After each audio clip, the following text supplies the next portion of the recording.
السلام عليكم ورحمة الله وبركاته. أهلا بكم. هنتكلم مع بعض النهاردة عن حاجة بتهم ناس كتير قوي مننا. ازاي تقدر تقنع شخص انك انت مش بتكذب عليه؟ في مجموعة من الطرق متجددة وفعالة وممكن تساعدك في ان انت تقدر توصل للناس وتقنعهم بان انت شخص صادق. عندنا فن الإقناع. ايه هو فن الإقناع؟ الإقناع هو القدرة على تغيير سلوك او وجهة نظر شخص اخر او مجموعة من الاشخاص، وهي في الحقيقة مهارة مهمة جدا في الحياة اليومية، وممكن استخدامها في مجالات مختلفة، في العمل، في العلاقات الشخصية والسياسية.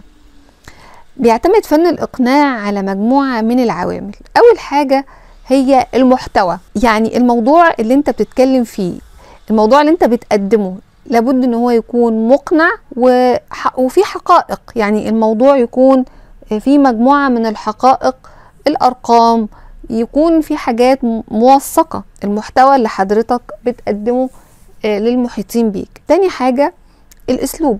أسلوبك في الكلام يكون واضح وسهل الفهم، وإن تستخدم لغة مناسبة للجمهور. تالت عامل من العوامل لغة الجسد.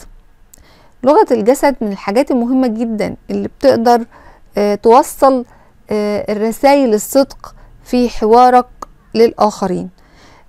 يعني لابد ان تكون لغة الجسد متسقة مع ما تقوله، وان هي تكون مليئة بالثقة والقوة. في عدة طرق ممكن نستخدمها لإقناع الشخص اللي بنتكلم معاه ان احنا مش بنكذب. ايه هي الطرق دي؟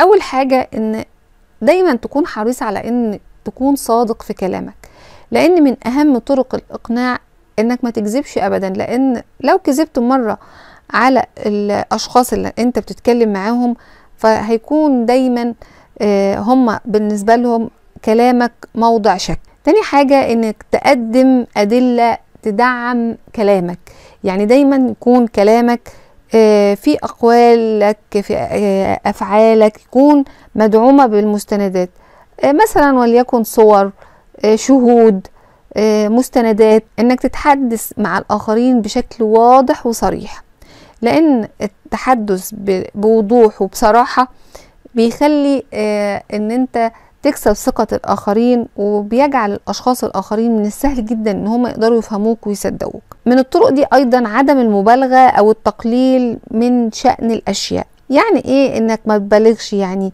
إذا كنت بتتناقش في موضوع معين فما فيش داعي إن أنت تبالغ فيه قوي، أو إن أنت تخلي الشخص الآخر يشك فيك، لأن مبالغتك في الكلام في موضوع بإن أنت تتكلم فيه بطريقة مبالغ فيها، أو إن أنت تقلل منها قوي، ده ممكن يخلي الشخص اللي قدامك يشك فيك. عدم الخوف من الإجابة على الأسئلة. يعني إذا وجه لك أي شخص أي سؤال في موضوع ما كن على استعداد دايما للإجابة على الأسئلة للأشخاص دي بصدق وبثقة.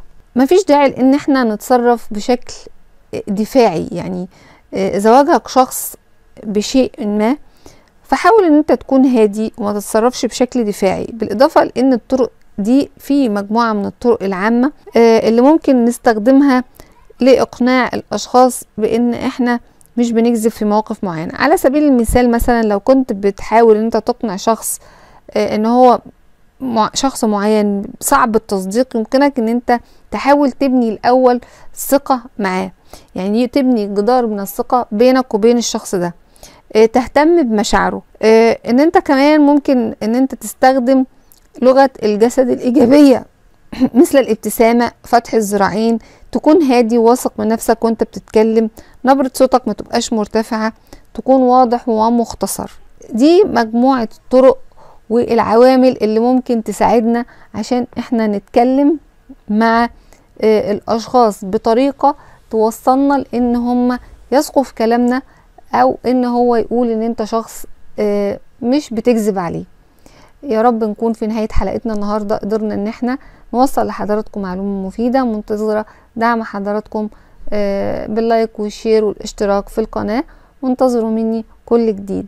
والسلام عليكم ورحمة الله وبركاته.